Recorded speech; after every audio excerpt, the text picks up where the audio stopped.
So it's been a little while since I posted anything.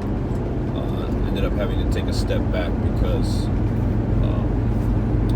ended up getting rushed to the ER for heart attack symptoms. Thankfully, it turned out not to be a heart attack. I'm not exactly sure what it is yet, but it could be a combination of lack of sleep and diet, exercise, drinking 3 monsters a day, stress, So, kind of pulled back from a lot of things, including investing and stuff. But as I'm driving home, I got some thoughts on things that I wanted to talk about. Basically NFTs. So this is my NFT journey, right? Right now we're in a huge bear market, a lot of crashing happening in the stock market, crypto market, commodities, NFTs. And what I'm figuring out is, one, NFTs are really hard to move if nobody wants to buy them. It's like buying a house in a bad neighborhood and then trying to sell it and nobody wants to buy it,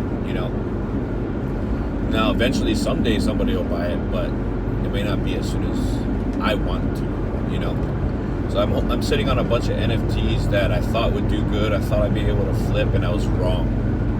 So that was lesson number one, is understanding how illiquid NFTs can be. Lesson number two, knowledge is power. Knowing which ones to buy into is important. Look at the team. Like I said in the previous video, the team, they talk about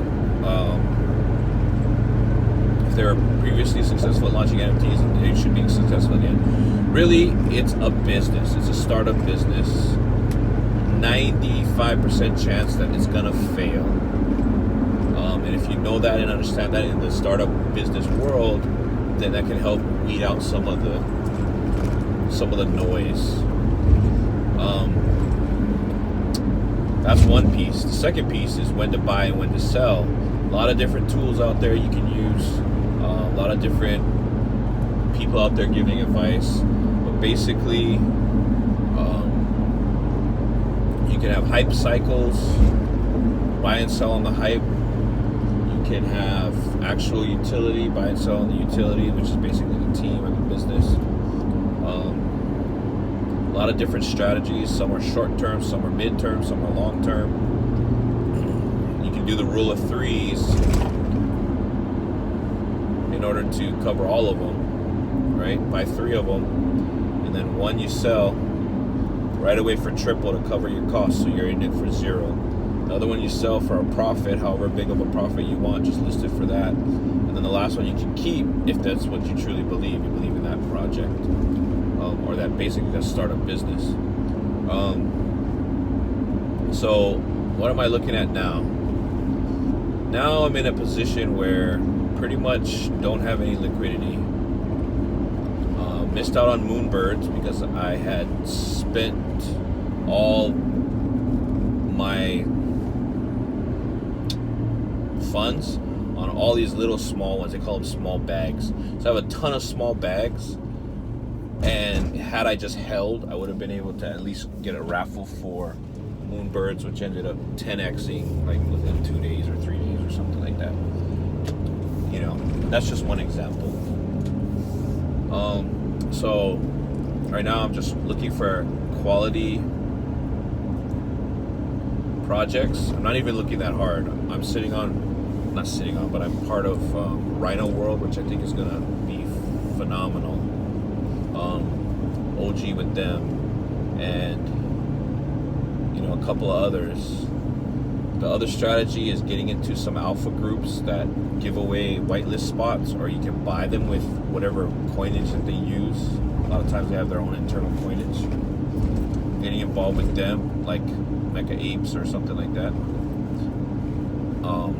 And just buying whitelist spots, so you don't have to worry about the grind, you don't have to worry about all that stuff, but the research still has to be done by you. I ended up doing that for a couple of them. Bought the whitelist spot, then I bought the NFTs, and they're relatively cheap, 0.08 for 2, but I guess I could sell them right now and make my money back. So it wasn't as good as I thought. But it is a bear market right now, and a lot of people are holding back for different projects like Bored Apes, Other Side Deed, and all that other stuff that all happen at the same time when you're minting these other things. So be aware of, that's another lesson, be aware of who else is minting, and why people may or may not want to buy or sell. Okay? And then finally, it makes sense to me to just simply trade in stocks, options, and crypto because they're way more liquid. And when the time comes to buy something that I want to buy, say a Moonbird that drops down to 5 ETH or something, then just moving that money over. I haven't got to the point where I can trade and flip NFTs successfully, but it's way easier to do crypto or stocks. So I think I'm gonna go that route for now until I can at least learn it better. Trade the crypto, get gains in the crypto, and then when it's time to buy something, I'll just move it over to my wallet, buy something that I like. So that's what I've learned so far in the last 6 months of NFT investing. It's not that easy, no matter what they tell you on YouTube and Instagram and all that other stuff. It's pretty tough.